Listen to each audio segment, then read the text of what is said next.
Polymer study करून राहिलेलो. तर पॉलिमर सर्वांना माहिती आहे, नावातच सर्व काही आहे. पॉली मीन्स मेनी आणि मर्स मीन्स पार्ट. जो केमिकल कंपाऊंड खूप साऱ्या छोट्या छोट्या मोनोमरिक पार्ट पासून तयार झालेला असते, म्हणजे छोट्या छोट्या पार्ट पासून बनलेला असते, त्याला आपण पॉलिमर्स म्हणत असतो. त्याच्यामुळे पॉलिमरची आपण डेफिनेशन सांगितली होती. Polymers are high molecular weight compounds form by the combination of large number of smaller molecule, जे छोट्या छोट्या मॉलिक्यूलच्या कॉम्बिनेशन तयार झालेला असतो, कॉल्ड ॲज पॉलिमर्स. जसं एक्झाम्पल मध्ये पॉलिथिन, तो इथिलीन पासून बनलेला असतो. इथिलीन स्मॉलर मॉलिक्युलर आहे आणि त्या स्मॉलर मॉलिक्यूलचं पॉलिमरायझेशन होऊन पॉलिमर तयार होत असतो, पॉलिथिन. आता हे जे रिपीटिंग युनिट असते पॉलिमर्स, एक छोट्या छोट्या मोनोमरचं काय झालेलं असते, रिपीटिंग युनिट असते. त्याच्यानंतर आपण सांगितलं होतं की smaller molecule use to prepare the polymers are called as monomers. जे छोटे छोटे मॉलिक्यूल्स जे पॉलिमर बनवण्यासाठी यूज केले जात असतात त्यांना आपण काय म्हणत असतो, मोनोमर्स म्हणत असतो. The term polymers is constructed from the Greek word, Greek शब्दावरून आणलेलं हे पॉलिमर्स नाव. पॉली मीन्स मेनी आणि मिरोज मीन पार्ट, जो खूप साऱ्या छोट्या छोट्या पार्टनं बनलेला आहे, म्हणून याचं नाव ठेवलेलं आहे पॉलिमर्स. ठीक आहे. त्याच्यानंतर जो मोनोमर असतो, monomers are the small unit, जो छोटं युनिट असते पॉलिमर तयार करणारं, and simple molecule having the capacity of 2 chemical bond with 2 another monomers. Monomers हा असा एक सिंपल केमिकल कंपाऊंड असतो ज्याची कॅपॅसिटी असते की forming the 2 chemical bond with the other 2 monomers, दुसऱ्या 2 मोनोमर्स सोबत तो जॉईंट होत असतो. The process through which the monomers are converted into polymers are called as polymerisation. ज्या प्रोसेसमध्ये मोनोमर पॉलिमर्स मध्ये कन्वर्ट होतात त्या प्रोसेसला आपण पॉलिमरायझेशन म्हणत असतो. ठीक आहे. त्याच्यानंतर आपण सांगितलं होतं की पॉलिमरचं क्लासिफिकेशन्स ऑफ पॉलिमर्स कशाच्या बेसिसवर केलेलं आहे, सोर्स, त्यानंतर स्ट्रक्चर, त्याच्यानंतर मोड ऑफ फॉर्मेशन्स आणि त्याच्यानंतर बॉन्डिंग, मॉलिक्युलर फोर्सेस, त्यांच्यामध्ये जे फोर्स ऑफ अट्रॅक्शन असते त्याच्या बेसिसवर. सोर्समध्ये आपण 3 प्रकार पाहणार आहोत. नॅचरल पॉलिमर्स म्हणजे प्लांट आणि ॲनिमल्स, हे त्याचे मेन सोर्सेस आहेत. सेमी सिंथेटिक पॉलिमर्स, नॅचरल पॉलिमर्सवर केमिकल ट्रीटमेंट केल्यानंतर जो पॉलिमर तयार होतो. आणि फायनली सिंथेटिक पॉलिमर्स, जे डायरेक्ट केमिकल कंपाऊंड पासून तयार केलेला असतो, त्याला आपण सिंथेटिक पॉलिमर्स म्हणतो. स्ट्रक्चरच्या बेसिसवर 3 प्रकार आहे, लिनियर पॉलिमर्स, ब्रँच पॉलिमर्स आणि नेटवर्क किंवा क्रॉस लिंक पॉलिमर्स. स्ट्रक्चरच्या बेसिसवर पाहणार आहोत. तिसरं मोड ऑफ फॉर्मेशन्स, पॉलिमर्स कसा बनतो, ऍडिशन पॉलिमरायझेशन असते आणि दुसरं कंडेन्सेशन होऊन पॉलिमर तयार होतो, म्हणून ऍडिशन पॉलिमर्स आणि कंडेन्सेशन पॉलिमर्स. चौथं आपण मॉलिक्युलर फोर्सेस, त्यांच्यामध्ये जी स्ट्रेंथ आहे, इलेस्टिसिटी आहे, या प्रॉपर्टीच्या बेसिसवर पॉलिमर्सला आपण त्यांचे जे मॉलिक्युल्स असतात तर त्यांच्यामध्ये जे फोर्स ऑफ अट्रॅक्शन असते त्याच्या बेसिसवर आपण त्यांचं क्लासिफिकेशन केलं. इलॅस्टोमर्स, फायबर्स, थर्मोप्लास्टिक पॉलिमर्स आणि थर्मोसेटिंग पॉलिमर्स. या प्रकारे आपण पॉलिमरचे क्लासिफिकेशनचे 4 क्रायटेरिया घेतले, source, structure, mode of formations आणि मॉलिक्युलर फोर्सेस. आता 1 बाय 1 एक एक पाहणार आहोत आपण. पहिलं आपण classification based on the sources. On the basis of sources polymers are classified into the 3 types: natural polymers, semi-synthetic polymers and synthetic polymers. म्हणजे आता सोर्स कोणता आहे, डायरेक्ट आपण लॅबोरेटरीमध्ये सिंथेटिकली तयार करू शकतो किंवा नॅचरली आपल्याला प्लांट किंवा ॲनिमल्स पासून पॉलिमर्स तयार होतात, आणि काही जे आहे जे नॅचरल पॉलिमर्सवर आपण केमिकल ट्रीटमेंट केल्यावर तयार होतात, म्हणून आपण हे 3 प्रकार पाडले नॅचरल सोर्सेसमध्ये. Natural polymers, semi synthetic polymers आणि सिंथेटिक पॉलिमर्स. नॅचरल पॉलिमर्स म्हणजे the polymers which are obtain from plants and animal sources, म्हणजे natural sources are called as natural polymers. जसं नॅचरल पॉलिमर्समध्ये प्लांट पासून जे तयार होणारे आहेत, कॉटन आहे, ज्यूट आहे, हिम्प आहे, सिसेल आहे, लिनिन आहे, फ्लक्स आहे, नॅचरल रबर. ज्यूट, लिनिन, सिसेल हे गवत आहेत. यांना आपण पाण्यामध्ये डिझॉल्व्ह करून त्यांच्यापासून जे फायबर तयार करतो तर त्याला आपण रोप्स वगैरे तयार करण्यासाठी वापरतो, आहे की नाही. तर अशा प्रकारे तसंच ॲनिमल सुद्धा सोर्स आहे. जसं सिल्क असते, ऊल असते, फर असते, फिदर असते, लेदर असते, DNA, RNA, हे सर्व ॲनिमल पॉलिमर्स आहेत, बरोबर आहे की नाही. हे आपण सिंथेटिकली बनवू शकतो आणि आपण नॅचरली याचे सोर्स आहे. तर नॅचरल सोर्सेस ॲनिमल मध्ये silk, wool, fur, feathers, leather, DNA, RNA. आलं लक्षात? तर हे नॅचरल पॉलिमर झालं. सेमी सिंथेटिक पॉलिमर्स म्हणजे काय? त्याच्या नावातच आहे. सेमी सिंथेटिक पॉलिमरलाच आपण काय म्हणत असतो?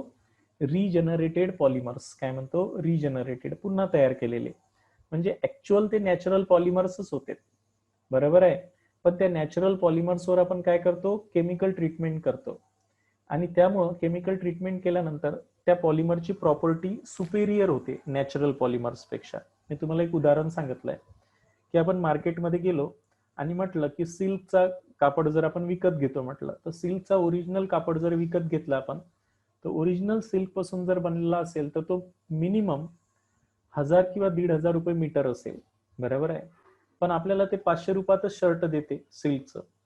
मग आता सिल्कचं शर्ट म्हणून आपल्याला जे देते ते ऍक्च्युअली सिल्कचं नसतेच, ते कॉटनच्या फायबरवरच केमिकल ट्रीटमेंट करून त्याची superior quality just like the silk सारखी बनवल्या जात असते, आहे की नाही. आणि म्हणूनच हे जे सेमी सिंथेटिक पॉलिमर्स असतात हे आपण नॅचरल पॉलिमर्सवरच केमिकल ट्रीटमेंट करतो आणि त्या नॅचरल पॉलिमरच्या प्रॉपर्टीज काय करतो? मॉडिफाईड करत असतो. अशा पॉलिमर्सला आपण काय म्हणतो? सेमी सिंथेटिक पॉलिमर्स किंवा regenerated polymers. The properties of natural polymers are modified. ज्याच्यात आपण नॅचरल पॉलिमरची प्रॉपर्टी काय करतो? मॉडिफाईड करतो due to some chemical treatment, त्यांच्यावर काही केमिकल ट्रीटमेंट करून, बरोबर आहे. तर त्या फिनॉमिनालाच आपण काय म्हणत असतो? त्या प्रोसेसला सेमी सिंथेटिक पॉलिमर्स. या जसं ऍसिड विस्कस रेयॉन आहे, ऍसिटेट रेयॉन आहे, क्युप्रा अमोनियम सिल्क, हे सेमी सिंथेटिक पॉलिमरचे एक्झाम्पल आहेत. आता तिसरा प्रकार आहे सिंथेटिकली आपण सोर्स आहे. सिंथेटिकली खूप सारे पॉलिमर आता तयार केल्या चाललेत, बरोबर आहे. आपण जे रिंकल फ्री ड्रेसेस पाहतो ते पूर्ण सिंथेटिक आहे. आपण ऐकतो बी हे सिंथेटिक आहे म्हणून, आहे ना. सिंथेटिकचा मिनिंग काय माहिती आहे का? जे नॅचरल सोर्सेस पासून बनवलेले नाही आहे, डायरेक्ट केमिकल कंपाऊंड पासून पॉलिमर बनवलेला आहे पॉलिमरायझेशन प्रोसेसनं, आणि त्यांच्यापासून ते पॉलिमरिक केमिकल कंपाऊंड तयार केले आहेत. त्यांची प्रॉपर्टी एकदम सुपेरियर असते, रिंकल प्रूफ असतात, चोळामोळा केले तरी आपण असं ते हे होत नाहीत, आहे की नाही. आणि म्हणूनच सिंथेटिक पॉलिमर जे असतात हे डायरेक्ट केमिकल कंपाऊंड पासून तयार केले जात असते बाय पॉलिमरायझेशन प्रोसेस. म्हणून the polymers obtain from simple chemical substances. जे पॉलिमर्स एकदम सिंपल केमिकल सबस्टन्सेस पासून तयार केल्या जात असतात by the process of polymerisation are called as synthetic polymers. जसं आपण सिंथेटिक पॉलिमर्स मध्ये पॉलिइथिलीन खूप वापरतो, प्लॅस्टिकच्या बॉटल वापरतो, आहे की नाही. ते सिंथेटिकली बनवलेलं आहे. नायलॉन 66, टेरिलिन, नायलॉनचे रोप्स, बॅग्स, आहे की नाही. टेरिलिनचे क्लॉथ वगैरे आपण वापरतो. पॉलिथिन, पॉलिस्टर, सिंथेटिक रबर, आपल्या बाईकमध्ये, गाडीमध्ये जे रबर आपण वापरतो, PVC, बॅकेलाइट, टेफ्लॉन, ओरलॉन, हे सर्व प्रिपरेशन्स पाहिजे आपल्याला, यांचे मोनोमर आणि यांचं प्रिपरेशन. तर हे सिंथेटिकली लॅबोरेटरीमध्ये तयार केल्या जात असतात. ते are superior in quality and superior in strength. त्यांची स्ट्रेंथही चांगली असते, सुपेरियर क्वालिटीची राहतात. Resistance to attack of acid, यांच्या ऍसिड बेसवर त्यांचा अटॅक होत नाही, अशा प्रकारचे असतात. त्याच्यामुळे आता दुसरा जो क्लासिफिकेशनचा पार्ट आहे, क्लासिफिकेशन बेस ऑन स्ट्रक्चर. आता स्ट्रक्चरच्या बेसिसवर आपण सेकंड क्लासिफिकेशन केलेलं आहे. On the basis of structure, linear polymers, branch polymers आणि नेटवर्क किंवा क्रॉस लिंक पॉलिमर्स. आता जे लिनियर पॉलिमर्स असतात, बघा लक्षात ठेवायचं आहे, the polymers made up of long continuous chain without any branch. आता जे पॉलिमर्स, जसं पॉलिथिन आहे, पॉलिथिन मध्ये इथिलीन मॉलिक्यूल कंटिन्युअसली जॉईंट होऊन राहिला आहे विदाउट एनी ब्रँच, त्यांच्यामध्ये कुठंच ब्रँचिंग येणार नाही. आणि असा जर पॉलिमर तयार झाला तर याला आपण काय म्हणत असतो? लिनियर लॉंग चेन मॉलिक्युल्स टाईपचा पॉलिमर्स म्हणत असतो, कुठंच ब्रँचिंग येणार नाही. The repeating unit are joint together form a long chain. यांच्यामध्ये रिपीटिंग युनिट एकमेकांना जॉईंट होईल आणि लॉंग चेन तयार करेल without any branch, called as linear polymers. They have high melting point. आता हे लिनियर असल्यामुळे हे कॉम्पॅक्ट अरेंज होतील, त्यांच्यामुळे यांचा मेल्टिंग पॉइंट खूप जास्त असेल, याची डेन्सिटी सुद्धा खूप जास्त असेल. क्लोजली पॅक होतील ते, त्याच्यामुळे त्याची डेन्सिटी सुद्धा खूप जास्त असते. And they have high tensile strength, त्यांची तन्यताही खूप जास्त असते, म्हणजे इलॅस्टिसिटी जे म्हणतो, टेन्साईल स्ट्रेंथ, लवकर तुटणार नाही तो, आहे की नाही, अशा प्रकारे असतो. तर असे पॉलिमर जे असतात त्यांना linear polymers, they have high melting point, high density and high tensile strength वाले असतात. आता ब्रँच पॉलिमर जे असतात, जसं याच्यात उदाहरण आहे पॉलिथिन, पीव्हीसी, नायलॉन, पॉलिस्टर. आता हे जे लिनियर पॉलिमर्स आहे यांची टेन्साईल स्ट्रेंथ तुम्हाला सांगतो. जसं एखादा दोर जर आपण पाहिला नॅचरल पॉलिमर्स पासून तयार झालेला असेल तर कटकन तुटते ते. पण जर तुमचा सिंथेटिक पॉलिमर्स पासून लिनियर वाला पॉलिमर्स जर असेल, जसं आपण नायलॉन म्हणतो, तर ते तुटताना असा पहिल्यांदा म्हणजे असा एक टेन्साईल स्ट्रेंथ असल्यामुळे असा डायरेक्ट तुटत नाही, आहे की नाही, ही त्याची प्रॉपर्टी असते सिंथेटिक पॉलिमर्सची.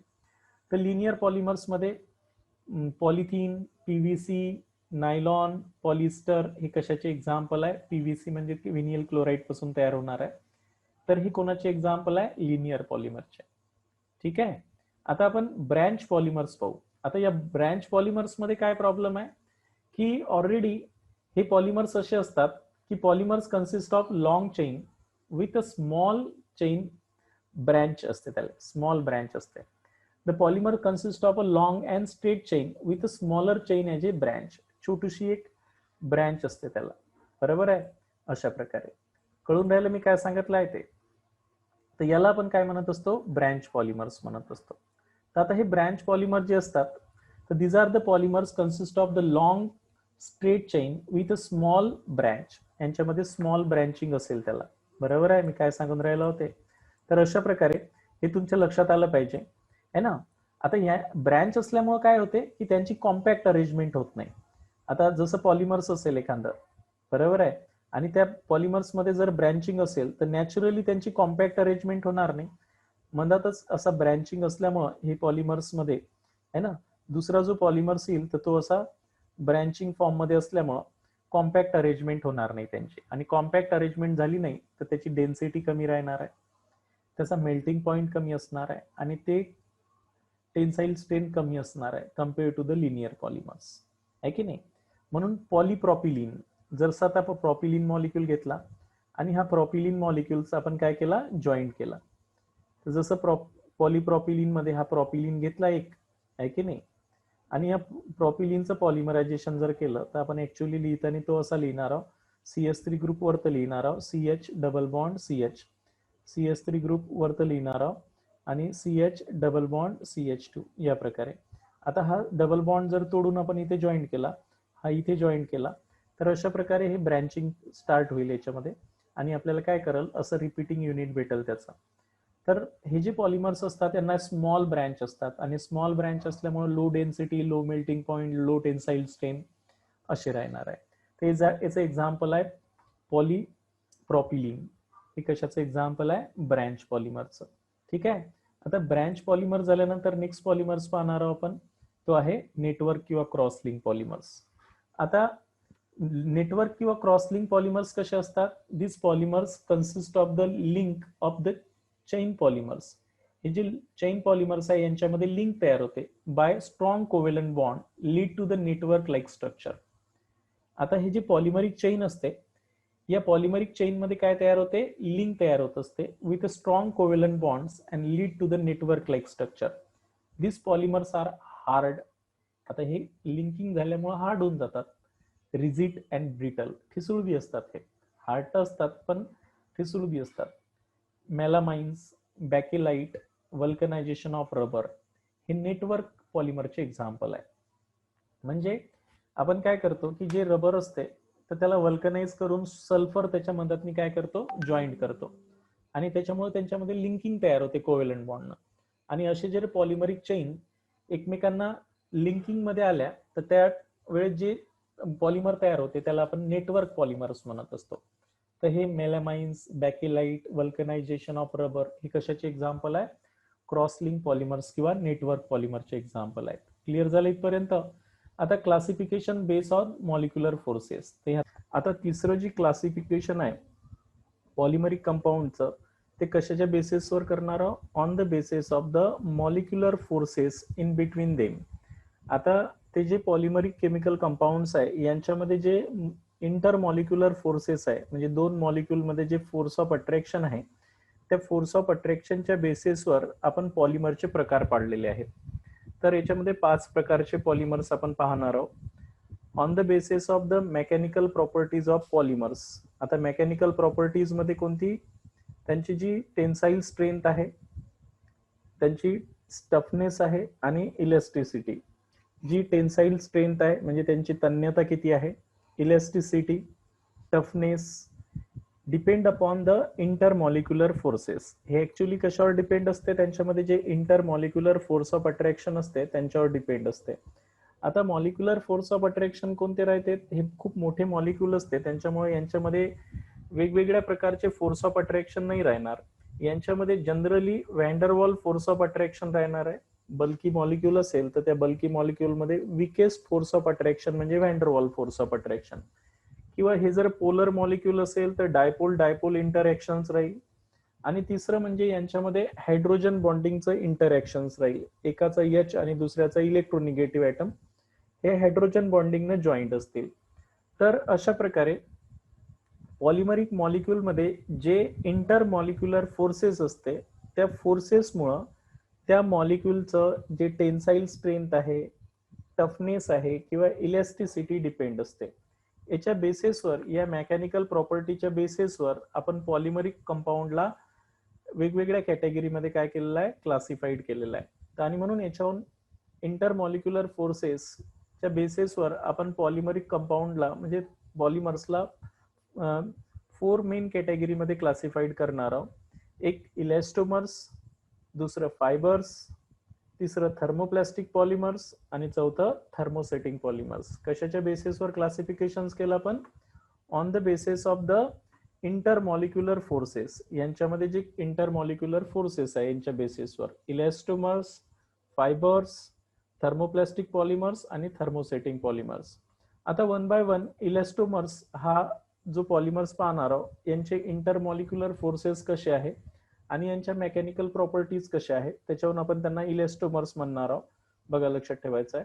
तर सर्वात पहिल्यांदा आपण इलॅस्टोमर्सची माहिती घेऊ.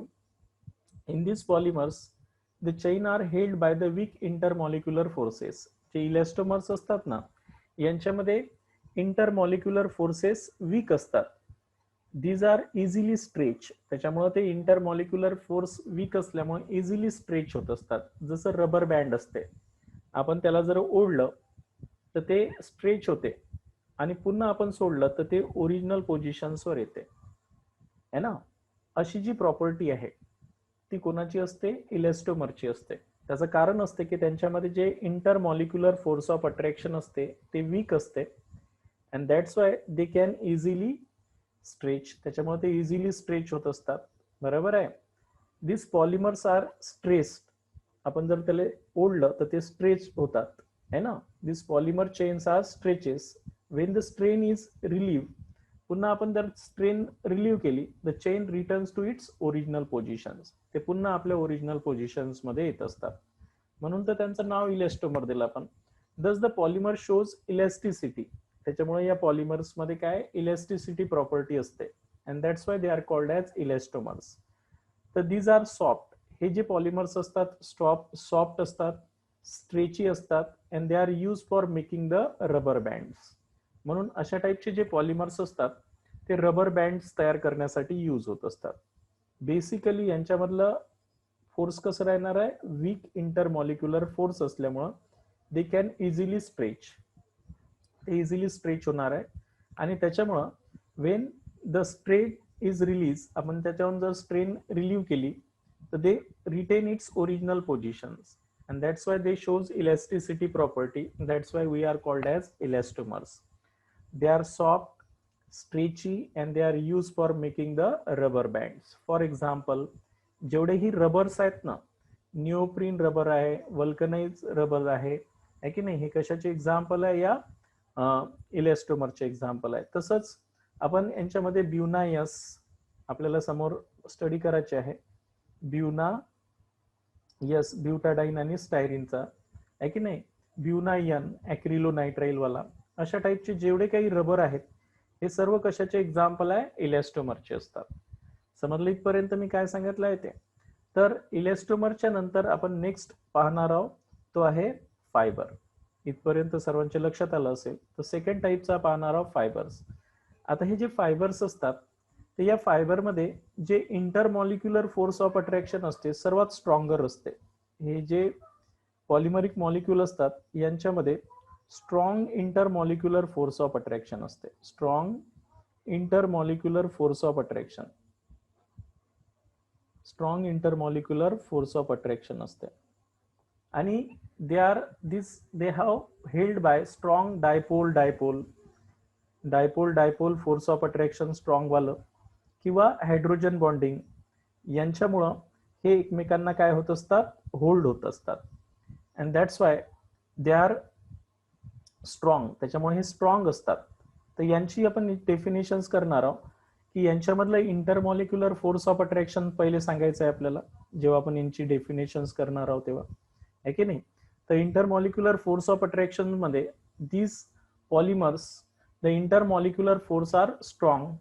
आता ते कोणतं राहणार आहे, हायड्रोजन बॉन्डिंग राहू शकते किंवा डायपोल इंटरॅक्शन्स राहू शकते. These are thread like polymers, आणि हे थ्रेड सारखे पॉलिमर्स असतात. And they are use for making the fibres. That's why they are called as fibres. हे थ्रेड सारखे असतात आणि ते फायबर तयार करण्यासाठीच यूज होत असतात. महत्वाचं आहे की strong intermolecular force of attraction असते. This polymers possesses high tensile strain. खूप तन्यता असते म्हणजे लवकर तुटत नाहीत हे. They are use as a textile industries. Strong ropes, tyre cords हे बनवण्यासाठी यांचा यूज होत असते. त्यानंतर नायलॉन, टेरिलिन हे कशाचे एक्झाम्पल आहे या फायबरचे. जसं नायलॉन नावाचा जो पॉलिमर्स आहे नायलॉन 6 हा आपण इप्सिलॉन कॅप्रोलॅक्टोम नावाच्या याच्यापासून तयार करतो आणि यांच्यामध्ये स्ट्रॉंग इंटरमॉलिक्युलर हायड्रोजन बॉन्डिंगने हे पॉलिमरिक मॉलिक्युल्स एकमेकांना हेल्ड असतात. And that's why they R look like thread likes and they are use for making the fibres. आणि यांच्यापासून आपण फायबर्स बनवत असतो म्हणून यांना आपण काय म्हणतो, fibres polymers. High tensile strength असते आणि हाय टेन्साईल स्ट्रेंथ असल्यामुळे they are use in textile industries for making the ropes, tyre cords. Example आहे नायलॉन, टेरिलिन या टाईपचे जे आहे नायलॉन 6 हे सर्व फायबर कोणते आहेत, फायबर टाईप क्लासचे पॉलिमर्स आहेत. In nylon fibres hydrogen bonding between the NH, याच्यामध्ये जे हायड्रोजन बॉन्डिंग तयार होते तर याचा जो NH ग्रुप आहे आणि दुसऱ्या चेनचा जो CO ग्रुप आहे तर यांच्यामध्ये हायड्रोजन बॉन्डिंग होऊन ते स्ट्रॉंगली जॉईंट झालेले असतात. कॉल्ड ॲज अमाइड लिंकेज, ज्याला आपण CONH लिंकेज जे म्हणतो यांना अमाइड लिंकेज म्हणत असतो. इथपर्यंत लक्षात आलं. आता नेक्स्ट आपल्याला पाहायचं आहे की थर्मो प्लास्टिक पॉलिमर्स कोणते पाहायचे आहेत, थर्मोप्लास्टिक पॉलिमर्स पाहणार आहोत आपण. बघा आता थर्मोप्लास्टिक नावातच आहे, थर्मो म्हणजे हीट, प्लास्टिक. आता तुम्ही जर एखाद्या प्लास्टिक मटेरियलला हीट केलं तर ते पहिल्यांदा सॉफ्ट होते आणि नंतर थंड केलं, on cooling they become hard. ही प्रॉपर्टी आहे त्याची. थर्मो मीन्स हीट आणि प्लास्टिक माहिती आहे तुम्हाला की on heating the plastic become soft and then on cooling it become hard. आता हे कशामुळे माहिती आहे का, यांच्यामधलं जे इंटरमॉलिक्युलर फोर्स ऑफ अट्रॅक्शन आहे हे इंटरमिडिएट्स आहे. इंटरमिडिएट बिटवीन कोणाच्या, बिटवीन इलॅस्टोमर्स. इलॅस्टोमर जो आपण पाहिला त्यांच्यामध्ये वीक फोर्स ऑफ अट्रॅक्शन होतं आणि फायबर्स मध्ये काय होतं, स्ट्रॉंग फोर्स ऑफ अट्रॅक्शन होतं. तर आता हे जे थर्मोप्लास्टिक पॉलिमर्स असते त्यांच्यामधलं जे इंटरमॉलिक्युलर फोर्स ऑफ अट्रॅक्शन असेल they are in between that of the elastomers and fibres. हे यांच्या मदतनी यांचं इंटरमॉलिक्युलर फोर्स ऑफ अट्रॅक्शन असते, आहे की नाही. तर सच पॉलिमर्स विच इज मेड म्हणजेच which is intermediate intermolecular force between the elastomers and fibers are considered to be a thermoplastic polymers. आता हे जे थर्मोप्लास्टिक पॉलिमर जे असतात तर in this polymers the intermolecular forces are intermediate between those of elastomers and fibres. यांचा जो intermolecular force of attraction असते ते इलॅस्टोमर्स आणि फायबरच्या मिडल मधलं असते. In this polymers there is a cross link between the chain. या चेन मध्ये काय होते, आता क्रॉस लिंकिंग होत असते आणि क्रॉस लिंकिंग झाल्यामुळं यांच्यामध्ये थोडं स्ट्रॉंगनेस येते, पण एवढं स्ट्रॉंगनेस येणार नाही. The polymers are called as thermoplastic because they become soft on heating. आपण यांना हिट केलं तर हे सॉफ्ट होते आणि हार्ड ऑन कुलिंग. नंतर हे हार्ड होतात ऑन कुलिंग आणि म्हणून यांना आपण थर्मोप्लास्टिक पॉलिमर्स म्हणतो. They are either linear or branch polymers. एक तर ते लिनियर बी राहू शकतात किंवा ब्रँच पॉलिमर्स बी राहू शकतात. काही एक्झाम्पल आहे, पॉलिथिन, पॉलिस्टायरीन, पीव्हीसी, पॉलिइथिलीन, हे सर्व कशाचे एक्झाम्पल आहे, थर्मोप्लास्टिकचे. आता नेक्स्ट आहे थर्मोसेटिंग पॉलिमर्स. आपल्या घरचे जे बटन पाहिले का तुम्ही इलेक्ट्रिसिटीसाठी आपण वापरतो ते, तुम्ही जर ते रिमोल्ड करण्याचा प्रयत्न केला, म्हणजे पुन्हा त्या भंगारवाल्याला विकायचा प्रयत्न केला, तर तो घेणार नाही. लक्षात ठेवायचं आहे, ते काढून टाकते. काही प्लॅस्टिक आपण जेव्हा आपल्या इथं अनयूज प्लॅस्टिक त्याला देतो, तर ते काय करते, काही प्लॅस्टिक बाहेर काढते. आपल्याला विचार पडते की हा का बरं हे प्लॅस्टिक घेत नाही म्हणून, आहे की नाही. तर ते कोणते पॉलिमर्स आहेत माहिती आहे का, थर्मोसेटिंग पॉलिमर्स आहे. आता थर्मोसेटिंग पॉलिमरचा काय प्रकार आहे माहिती आहे का, थर्मोसेटिंग आहे की नाही, हीट दिल्यानंतर ते हार्ड होत जाते, सॉफ्ट होत नाहीत. समजलं, लक्षात आलं का. आणि त्याच्यामुळे त्यांना रियूज केल्या जात नाही, रिमोल्डेड होऊ शकत नाही, आणि म्हणून हे थर्मोसेटिंग पॉलिमरची प्रॉपर्टी आहे.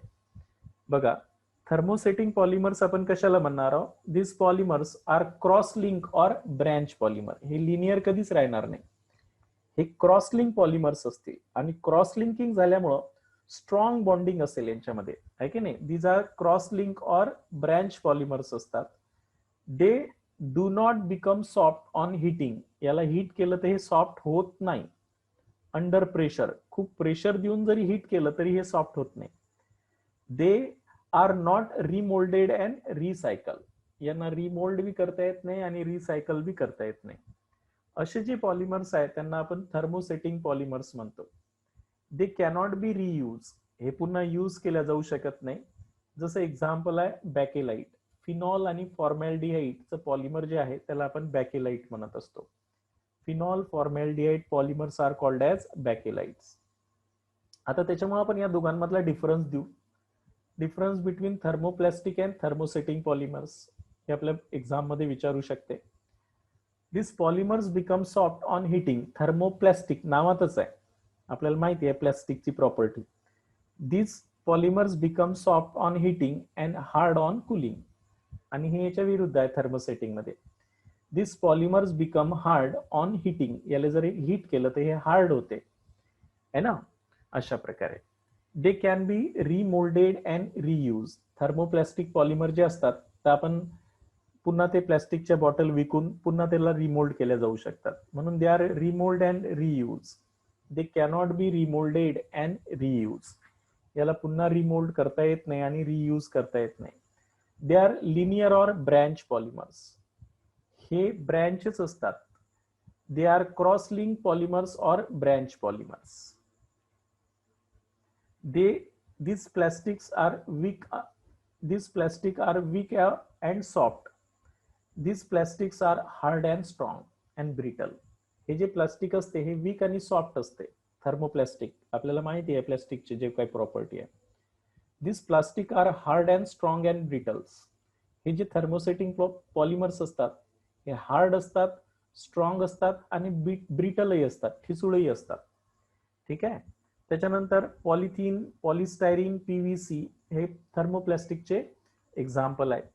त्याच्यानंतर थर्मोसेटिंग म्हणजे कोणते आहे, बॅकेलाइट्स. बॅकेलाइट हे थर्मोसेटिंग पॉलिमर्स आहे. ठीक आहे. हे डिफरन्स झाला थर्मोप्लास्टिक आणि थर्मोसेटिंग. अशा प्रकारे आपण on the basis of intermolecular forces of attractions and their mechanical properties the polymers are classified into the 4 types: elastomers, fibre, thermosetting polymers आणि थर्मोप्लास्टिक पॉलिमर्स. ठीक आहे. आता नेक्स्ट पाहणार आहोत आपण टाइप ऑफ पॉलिमर्स. आता जे मोनोमर आपण यूज करत असतो, बघा लक्षात ठेवायचं आहे. जसं एक उदाहरण समजावून सांगतो तुम्हाला. आता आपण एक पॉलिमर तयार करून राहिलो, कोणता, पॉलिथिन. पॉलीइथिलीन हा जर तयार करत असेल तर हा तयार करत असताना आपण एकच टाईपचा मोनोमर यूज करतो. जसं इथिलीन घेतला आपण, लाखो इथिलीनचे मॉलिक्युल्स घेतले आणि यांचं जर पॉलिमरायझेशन केलं, आपण काय केलं, पॉलिमरायझेशन केलं, तर हे एकाच टाईपच्या मोनोमरिक युनिट पासून तयार झालेले आहेत. असे करोडो हे युनिट एकमेकांना रिपीटिंगली जॉईंट होतील आणि याला आपण मग काय म्हणतो, पॉलीइथिलीन म्हणतो. बरोबर आहे. अशा प्रकारे तर हा ओनली वन टाइप्स ऑफ मोनोमरनं बनलेला आहे, ओनली वन टाइप ऑफ मोनोमरनं बनलेला आहे आणि म्हणून याला आपण होमोपॉलिमर्स म्हणत असतो. काय म्हणत असतो, होमोपॉलिमर्स. जो एकाच टाईपच्या मोनोमर पासून बनलेला असते त्याला काय म्हणतो आपण, होमोपॉलिमर्स म्हणतो, आहे की नाही. जसं पीव्हीसी असेल तर तो विनिल क्लोराईड पासून तयार झाला आहे, हा झाला विनिल क्लोराईडचा फॉर्म्युला. आणि असे करोडो विनिल क्लोराईडचे मॉलिक्यूल काय झाले, पॉलिमराइज झाले आणि पॉलिमरायझेशन होऊन यांच्यापासून जर पॉलिमर तयार झालं तर आपण काय म्हणू, तो एकाच टाईपच्या युनिट पासून तयार झालेलं असते, असे रिपीटिंग विनिल क्लोराईडचे मॉलिक्यूल, तर त्याला आपण पीव्हीसी म्हणत असतो, पॉलिविनिल क्लोराईड. आता काही पॉलिमर तयार होत असताना काय होत असते, जसं नायलॉन 66 आहे, नायलॉन 66 नावाचं पॉलिमर आहे. यांच्यामध्ये 6 कार्बन वाला एक ऍसिड असतो, कार्बॉक्झिलिक ऍसिड. बघा लक्ष द्या इकडे, इथे 6 कार्बन वाला एक कार्बॉक्झिलिक ऍसिड असतो, डायकार्बॉक्झिलिक ऍसिड, आणि 6 कार्बन वाला एक अमाइन असतो, NH2 CH2/6 आणि इकडे NH2. एकाला आपण ऍडिपिक ऍसिड म्हणतो, हे जो ऍसिड आहे याला काय म्हणतो, ऍडिपिक ऍसिड म्हणतो, आणि दुसरा जो आहे याला हेक्सामिथिलीन डायअमाइन म्हणतात, हेक्सामिथिलीन डायअमाइन. तर हे जे मोनोमर्स आहे, आता यांचे लाखो मॉलिक्यूल आणि यांचे लाखो मॉलिक्यूल एकमेकांसोबत जेव्हा जॉईंट होतील तर यांच्यात कंडेन्सेशन होईल आणि काय होईल, हा इकडून OH निघून जाईल, इकडून NH मधला H निघून जाईल आणि एक पॉलिमर बनल, CO CH2/4, पुन्हा इकडे CO, पुन्हा इकडे NH, पुन्हा इकडे CH2/6, पुन्हा इकडे NH, असे हे युनिट जॉईंट होतील. पण आता हे जे तयार झालेलं आहे नायलॉन 66 नावाचा जो पॉलिमर आहे, हा ऍक्च्युअली दोन टाईपच्या मोनोमर पासून बनलेला आहे. हे एक मोनोमर आहे आणि हे एक मोनोमर आहे. म्हणून यांना काय म्हणत असतं, हा जो पॉलिमर तयार होते याला कोपॉलिमर म्हणतात. काय म्हणतात, कोपॉलिमर्स किंवा हिट्रोपॉलिमर्स म्हणतो आपण, हिट्रोपॉलिमर्स. त्याच्यामुळं जो पॉलिमर्स किती टाईपच्या युनिट पासून बनलेला आहे, किती टाईपच्या मोनोमर युनिट पासून बनलेला आहे, त्याच्यावरून आपण पॉलिमरचे दोन प्रकार पाडत असतो, एक होमोपॉलिमर्स आणि एक कोपॉलिमर्स. हे सुद्धा on the basis of the type of monomeric unit use the polymer are classified into the two types. हे सुद्धा आपण दोन टाइप्स मध्ये क्लासिफाईड केलेलं आहे, होमोपॉलिमर्स आणि हिट्रोपॉलिमर्स. क्लिअर झालं मी काय सांगितलं आहे ते. तर आता टाइप ऑफ पॉलिमर्स कोपॉलिमरायझेशन मध्ये, तर होमोपॉलिमर्स. तर होमोपॉलिमर्स कोणाला म्हणसाल, polymers which is obtain by polymerisation of single monomer. होमोचा अर्थच आहे सेम, आहे की नाही. सेम सिंगल मोनोमर पासून जर तो पॉलिमर तयार होत असेल तर त्यांना आपण होमोपॉलिमर्स म्हणतो. जसं एक्झाम्पल आहे नायलॉन 6, पॉलिथिन, पॉलिस्टायरीन, हे एक्झाम्पल आहे. ठीक आहे. हिट्रोपॉलिमर्स म्हटलाच दुसरं नाव आहे कोपॉलिमर्स. त्याच्या नावातच आहे, hetero means more than two type of monomer, two or more than two type of monomer. दोन किंवा दोन पेक्षा अलग अलग डिफरंट मोनोमर पासून तो जर बनला असेल तर त्यांना हिट्रोपॉलिमर्स म्हणत असतात. Polymers which are obtain by polymerisation of two or more type of monomers. जे दोन किंवा दोन पेक्षा जास्त टाईपच्या मोनोमर पासून बनलेला असेल तर they are called as heteropolymers. त्यांना काय म्हणतो, heteropolymers or copolymers. For example terylene, nylon 66, buna S, buna N. जसं टेरिलिन आता मी तुम्हाला नायलॉन 66चं उदाहरण सांगितलं होतं. नायलॉन 6 दोन वेगवेगळ्या टाईपच्या मोनोमर पासून बनला होता तो. आता लक्ष द्या इकडे, there are more 3 more monomers are combine in polymers. आता जर 3 मोनोमर कंबाईन झाले पॉलिमर्स तर एक विशिष्ट प्रकारची प्रॉपर्टी सुद्धा त्यांच्यामध्ये तयार होऊ शकते. जसं ABC प्लॅस्टिक म्हणतो आपण, जे खूप टफ असते. म्हणजे खूप हाय प्रेशरले आणि हाय टेम्परेचरले ते विस्टँड करू शकते असेही प्लॅस्टिक असतात. त्याला आपण एबीसी प्लॅस्टिक म्हणतो. एबीसी म्हणजे ऍक्रिलोनाइट्राइल, ब्युटाडाइन आणि स्टायरीन, हे 3 मोनोमर आपण ज्याच्यात वापरतो. ऍक्रिलोनाइट्राइल म्हणजे CH2 double bond CH CN, विनिल सायनाइडला ऍक्रिलोनाइट्राइल म्हणतात. ब्युटाडाइन म्हणजे काय राहणार आहे, 1 2 3 4 alternate double bond CH2 CH CH CH2, याला ब्युटाडाइन म्हणतो 1 3. आणि स्टायरीन म्हणजे बेन्झिनवर CH डबल बॉन्ड CH2. तर या 3 मोनोमर पासून जो प्लॅस्टिक बनलेला आहे त्याला आपण एबीसी प्लॅस्टिक म्हणतो. काय म्हणतो, ABS plastic, sorry, ABS plastic म्हणतो. विच इज कंबाईन, जो स्ट्रॉंग प्रॉपर्टीचा असतो, स्ट्रॉंग प्रॉपर्टी असते यांची, आणि विस्टँड ॲट व्हेरी इम्पार्ट, म्हणजे हाय टेम्परेचर आणि हाय प्रेशरला हे तसंच्या तसंच राहतो, याच्यावर काही जास्त इफेक्ट पडत नाही. जसं हे 3 एक्झाम्पल मी घेतले, यांच्यापासून जो पॉलिमर तयार होते तर याला हिट्रोपॉलिमरच म्हणणार आहोत, कारण हे मोर दॅन 2 मोनोमर्स पासून तयार झालेलं आहे. क्लिअर झालं मी काय सांगितलं आहे ते? तर अशा प्रकारे आपण पॉलिमरचे प्रकार पाळले on the basis of the monomer use. त्यानंतर नेक्स्ट आपल्याला पाहायचं आहे की त्यांची जी प्रिपरेशनची मेथड आहे पॉलिमरायझेशन. तर हे पॉलिमरायझेशनच्या बेसिसवरही पॉलिमरचे आपण 3 प्रकार पाडणार आहोत. एक चेन ग्रोथ पॉलिमर किंवा एडिशन पॉलिमरायझेशन, आणि दुसरं कोणतं असणार आहे, कंडेन्सेशन पॉलिमर्स, आणि तिसरं आहे ओपन चेन पॉलिमर्स. बरोबर आहे. असे 3 पॉलिमरचे प्रकार आपण काय करणार आहोत, डिवाइड करणार आहोत. तर आता एडिशन पॉलिमर्स नेमकं आपण कशाला म्हणणार आहोत ते समजून घेऊ. त्याच्यानंतर कंडेन्सेशन पॉलिमर्स कशाला म्हणणार आहोत, आणि रिंग ओपनिंग पॉलिमर्स कशाला म्हणणार आहोत ते पाहणार आहोत आपण. बघा लक्ष द्या इकडे.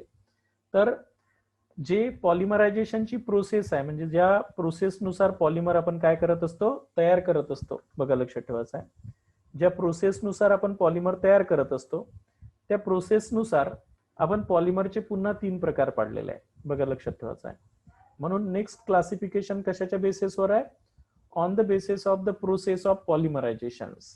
त्यांच्या बेसिसवर एक आपण कोणत्या टाईपचा पॉलिमरायझेशन म्हणतो, ऍडिशन टाईपचं पॉलिमरायझेशन म्हणतो, ऍडिशन पॉलिमरायझेशन. आता या ऍडिशन पॉलिमरायझेशन मध्ये काय होणार आहे तेही पाहू आपण. यालाच आपण स्टेप ग्रोथ पॉलिमरायझेशनही म्हणतो. दुसरी पॉलिमरायझेशनची प्रोसेस काय असते, कंडेन्सेशन. बघा लक्षात ठेवायचं आहे, कंडेन्सेशन पॉलिमरायझेशन.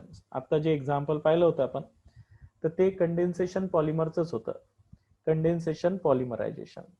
आणि तिसरं जे आहे, जे पॉलिमरायझेशन म्हणतो आपण, रिंग ओपनिंग पॉलिमरायझेशन. काय आहे, रिंग ओपनिंग पॉलिमरायझेशन. असे पॉलिमरायझेशन आपणचे 3 प्रकार आहेत. आपण जे पॉलिमर तयार होणार आहे पॉलिमरायझेशन प्रोसेसनुसार, बघा लक्षात ठेवायचं आहे, पॉलिमरायझेशन प्रोसेसनुसार जे पॉलिमर तयार होत असते त्याच्या बेसिसवर आपण पॉलिमरचे 3 प्रकार पाडलेले आहे, ऍडिशन पॉलिमरायझेशन. आता बेसिकली हे जे ऍडिशन पॉलिमरायझेशन आहे तर हे काय आहे ते सांगतो आता मी तुम्हाला. तर ऍडिशन पॉलिमरायझेशन म्हणजे ज्यावेळेस 2 किंवा 2 पेक्षा जास्त मोनोमर एकमेकांना जॉईंट होत असतात. when monomers are joined to form the polymers without eliminations of any neutral molecule. बघा लक्षात ठेवायचं, याच्यात काय होत असते, when monomers are joints, याच्यामध्ये जे मोनोमर्स जॉईंट होत असतात, मोनोमर्स आर जॉईंट, जेव्हा मोनोमर जॉईंट होणार आहे टू प्रोड्यूस पॉलिमर, पॉलिमरही बनवणार आहे ते मोनोमर्स जॉईंट होऊन पॉलिमरायझेशन प्रोसेसनुसार. The monomers are joined to produce polymers without eliminations of neutral molecule, without elimination of neutral molecule are called addition polymerization. त्यालाच आपण काय म्हणतो, ऍडिशन पॉलिमरायझेशन म्हणत असतो. म्हणजे यांच्यामध्ये जे मोनोमर जॉईंट होत राहतात ते कोव्हॅलंट बॉन्डने जॉईंट होतील, ते monomer unit, but without elimination of neutral molecule. For example, जसं पॉलिथिन तयार होईल तर हा एक मोनोमर आहे, हा एक मोनोमर आहे, असे करोडो मोनोमरचे युनिट एकमेकांना जॉईंट होतील पण ते कसे जॉईंट होतील? Without elimination of neutral molecule. हा इथे जॉईंट होईल, हा इथे बॉन्ड करल, हा इथे बॉन्ड करल, हा इथे बॉन्ड करल, असं हे जॉईंट होत जातील आणि without elimination of any neutral molecules असे कंटिन्युअसली रिपीटिंग काय होणार आहे? जॉईंट होणार आहे without elimination of any neutral molecule. बरोबर आहे. तर असे जे पॉलिमर तयार होत असतात त्यांना आपण ऍडिशन पॉलिमरायझेशन म्हणतो. जनरली ज्या मोनोमर मध्ये, लक्ष ठेवा आता, ज्या मोनोमर्स मध्ये काय असतात? डबल बॉन्ड असतात. काय असेल? डबल बॉन्डेड फंक्शनल ग्रुप असेल. डबल बॉन्डेड फंक्शनल ग्रुप असेल तर म्हणजेच विनिलिक फंक्शनल ग्रुप ज्यांच्यामध्ये असेल, सरळ सरळ आपण काय म्हणू? विनिलिक फंक्शनल ग्रुप. विनिलिक फंक्शनल ग्रुप ज्यांच्यामध्ये असेल तर ते कोणत्या टाईपचे पॉलिमरायझेशनची प्रॉपर्टी दाखवते? ऍडिशन पॉलिमरायझेशन्स. ज्यांच्यामध्ये आपण जे एक्झाम्पल म्हणतो पीव्हीसी आहे की नाही, टेफ्लॉन आहे ना, त्याच्यानंतर खूप सारे आहे. रबर सुद्धा हेच प्रॉपर्टी दाखवणार आहे. रबर सुद्धा ऍडिशन पॉलिमरचाच प्रकार आहे की नाही. तर ह्या ज्या प्रॉपर्टी आहेत हे ऍडिशन पॉलिमर्स दाखवतात ज्यांच्यामध्ये विनिलिक फंक्शनल ग्रुप असेल. आता कंडेन्सेशन पॉलिमर्स म्हणजे नेमकं कोणतं असते माहिती आहे का? बघा, लक्षात ठेवायचं आहे. आता आपण जे म्हणतो की कंडेन्सेशन पॉलिमरायझेशन म्हणजे काय? कंडेन्सेशन पॉलिमरायझेशन. आता या कंडेन्सेशन पॉलिमरायझेशन मध्ये जे दोन मोनोमर असतात त्यांच्यामध्ये काय असलं पाहिजे माहिती आहे का? मल्टिपल फंक्शनल ग्रुप असले पाहिजे. काय असले पाहिजे? मल्टिपल फंक्शनल ग्रुप असले पाहिजे, आहे ना. म्हणजेच काय? जसं मी आता तुम्हाला सांगितलं होतं की एक ऍडिपिक ऍसिडचं उदाहरण सांगितलं. असं आपण एक 6 कार्बनवाला ऍसिड घेतला, त्याला आपण ऍडिपिक ऍसिड म्हणतो. पण याला दोन्ही साईडनं काय असले पाहिजे? फंक्शनल ग्रुप असले पाहिजे, कारण ते चेन ग्रोथ व्हायला पाहिजे पॉलिमर्स म्हटलं तर.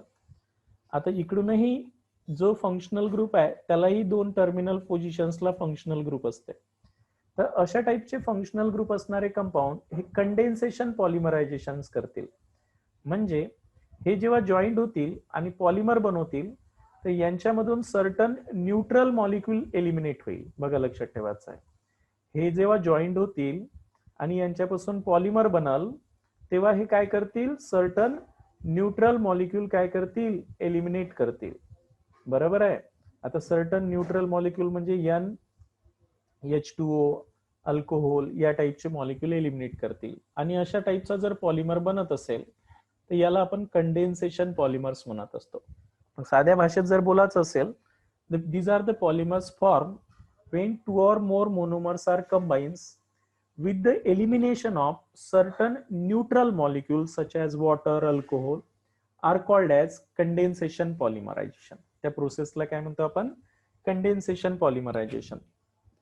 आणि एक्झाम्पल आहे ऍडिपिक, टेरिलिन, नायलॉन 66 हे त्यांचे एक्झाम्पल आपण पाहणार आहोत. बॅकेलाइट, फिनॉल फॉर्मॅल्डिहाइड जो पॉलिमर्स आहे तो कंडेन्सेशन पॉलिमरायझेशन. म्हणजे कंडेन्सेशन पॉलिमरायझेशन मध्ये काय होणार आहे की जेव्हा दोन मोनोमर जॉईंट होतील तर त्यांच्यामधून न्यूट्रल मॉलिक्यूल एलिमिनेट होत जाईल आणि त्याच्यासाठी त्या मोनोमर मध्ये काय पाहिजे? मल्टिपल फंक्शनल ग्रुप पाहिजे at the terminal of their carbon, terminal कार्बनला, आहे की नाही. तरच ते काय करतील? कंडेन्सेशन पॉलिमरायझेशन दाखवतील. त्याच्यामुळे आपण ऍडिशन पॉलिमरायझेशन डिटेल मध्ये मेकॅनिझम मध्ये समजून घेऊ. कंडेन्सेशन पॉलिमरायझेशन हे पाहू. आणि आता रिंग ओपनिंग पॉलिमरायझेशन, तिसरा जो प्रकार आहे तो कोणता आहे? Ring opening polymerisation. आता बरेचदा जे मोनोमरिक कंपाऊंड असतात ते रिंग फॉर्म मध्ये असतात आणि ते रिंग ओपन होईल आणि मग ते मोनोमर एकमेकांना जॉईंट होतील. तर असे जे पॉलिमर्स असतात त्यांना आपण रिंग ओपनिंग पॉलिमर्स म्हणतो. म्हणून जो तिसरा प्रकार आपण पाहणार आहोत तो आहे रिंग ओपनिंग पॉलिमरायझेशन. तर हे रिंग ओपनिंग पॉलिमरायझेशन मध्ये काय करणार आहोत आपण? जे पॉलिमर्स असतात हे थर्ड टाईपचं पॉलिमरायझेशन असते in which ring opening polymerisation cyclic compound like lactam, cyclic ether, lactones यांच्यामध्ये हे पॉलिमरायझेशन होणार आहे. जसं आता मी नायलॉन 6 एक उदाहरण घेतो. नायलॉन 6 नावाचं जे पॉलिमर्स आहे ते इप्सिलॉन कॅप्रोलॅक्टम. कॅप्रोलॅक्टम म्हटलं की सायक्लिक अमाइड. हा झाला एक कार्बन हा झाला दुसरा कार्बन, 6 म्हटलं की 6 कार्बन आहे त्याच्यात. हे 3 कार्बन, हे 4, हे 5 आणि हे 6. असा हा सायक्लिक आहे. त्याला आपण इप्सिलॉन कॅप्रो लॅक्टम म्हणत असतो, है की नाही. 7 मेंबर रिंगला आपण इप्सिलॉन म्हणतो. अशा प्रकारे आता यामध्ये जेव्हा पॉलिमरायझेशन होईल, काय होईल, पॉलिमरायझेशन, तर हे रिंग ओपनिंग होईल आणि रिंग ओपनिंग होऊन हे रिपीटिंग युनिट तयार होतील. आता मी हे CH2 किती वेळेस लिहिणार आहोत, 5 टाइम्स, आणि इकडे काय लिहिणार आहोत, NH. आलं लक्षात. हे 1, हे 2, हे 3, हे 4 आणि हे 5. अशा प्रकारे. आणि असा हा पॉलिमर जर तयार झाला तर याला आपण नायलॉन 6 म्हणतो. तर इथे काय झालं की हा जो सायक्लिक मोनोमर असतो तो काय होतो, रिंग ओपनिंग करून पॉलिमरायझेशन प्रोसेस तयार करतो. तर या फिनॉमिनाला आपण रिंग ओपनिंग पॉलिमरायझेशन म्हणतो. आणि this is carried out in the presence of strong acid और strong base catalyst. Polymerization of epsilon caprolactam is the example of ring opening polymerizations. है की नाही. तर यांच्यामध्ये हे स्लोअर असते process as compare to the addition पॉलिमरायझेशन.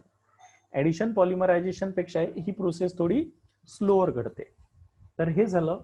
Next आपण जे क्लासिफिकेशन करत असतो पॉलिमरचं on the basis of their polymerisation process. Addition polymerisation होऊन पॉलिमर तयार होऊ शकतात, कंडेन्सेशन पॉलिमरायझेशन होऊन पॉलिमर तयार होऊ शकतात, आणि रिंग ओपनिंग होऊन पॉलिमरायझेशन तयार होऊ शकते. तर आपल्याला ऍडिशन पॉलिमरायझेशनचं कम्प्लीट मेकॅनिझम आहे. तर त्याच्यामुळे आपण ते कम्प्लीट मेकॅनिझम पाहू. तर इनिशियल स्टेपमध्ये काय होते, 3 स्टेपमध्ये होणार आहे. इनिशियल स्टेप, प्रोपोगेशन स्टेप आणि टर्मिनेशन स्टेप. म्हणजे इनिशियली तो कसा मोठ्या मॉलिक्यूलमध्ये कन्वर्ट होणार आहे आणि शेवटी तो टर्मिनेशन कसं होणार आहे की नाही. तर ते पाहणार आहोत आपण मेकॅनिझम ऑफ ऍडिशन पॉलिमरायझेशन. ठीक आहे. इथपर्यंत सर्वांच्या लक्षात आलं असेल. आजच्यासाठी आपलं एवढं ठीक आहे. थोडंसं पुस्तक वाचा, कारण हे थिअरॉटिकल चॅप्टर आहे. आणि एकदा जर आपण समजावून सांगितल्यानंतर तुम्ही ते वाचलं आणि मी याच्यावरचे ऑब्जेक्टिव्हचे पेपर देतो तुम्हाला, ऑब्जेक्टिव्ह, तर तुम्हाला ते चॅप्टर आपोआप पाठ होऊन जाते. थिअरीचं चॅप्टरचं कामच तसं असतं की त्याच्यावर आपण 1-2 वेळेस रिव्हिजन मारली आणि त्याला आपण जर काय केलं, ऑब्जेक्टिव्हचे क्वेश्चन सॉल्व्ह केले, तर ते आपोआप पाठ होऊन जाईल कोणाचे कोणते एक्झाम्पल आहे म्हणून, आहे की नाही. तर उद्याला आपण यांच्यातलं जे मेकॅनिझम आहे ऍडिशन पॉलिमरायझेशनचं, तर ते पाहणार आहोत.